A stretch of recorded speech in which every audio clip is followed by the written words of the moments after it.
A'ja Wilson has just won her third WNBA championship to go along with her fourth MVP and her third Defensive Player of the Year, multiple gold medals, a championship in college basketball. Is she considered the greatest of all time? That's up for debate. She definitely has a very, very legitimate case now with all the things that she's done.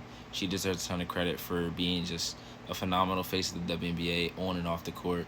Her work ethic, her ability to be professional at all levels, at all times is phenomenal. Being a great role model, and just being a phenomenal player on and off the court.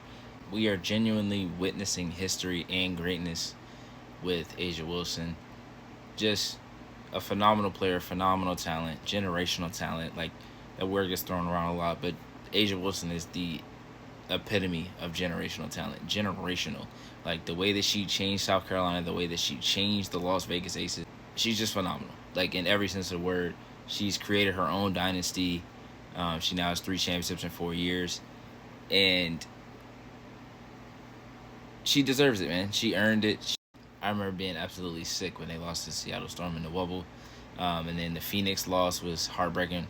I was rooting for Chicago at the time because my GOAT was trying to get to the finals. But I wanted it to be Candace Parker versus A'ja Wilson because if you know me, you know one of my close friends and somebody that I do a podcast with is a big A'ja Wilson fan.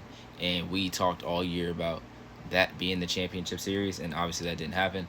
And I always have rooted for A'ja. Lived in South Carolina for most of my life, so I've always rooted for A'ja. And then to see her win 3 out of the last 4 and just continue to build on her legacy every single year is phenomenal. Shout out to A'ja Wilson. That's really what this is about. That's really what I was trying to say is just shout out to A'ja Wilson. She deserves so much credit for the role and what she's done. Aces deserve credit for making the run that they did. Jackie Young and others stepped up. Chelsea Gray stepped up, one of the greatest point guards of all time. Jewell Loyd stepped up in the finals when she was called upon. Becky Hammon made the adjustments that were needed in the playoffs and in the finals.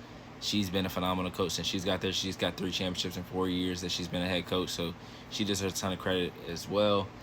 Shout out to the Mercury for not giving up. The Mercury did get swept, but it was a very close series. Game 1 came down to Alyssa Thomas missing 3 out of 4 free throws. If she makes those 2 free throws late, this may be a different conversation. Game 2, they got outplayed for sure. And then Game 3, they didn't make the plays that they needed to make late in the game. Nate Tibbetts didn't call a timeout in both Game 1 and Game 3 at the end of the game when I thought he should have. It is what it is. But shout out to the Aces.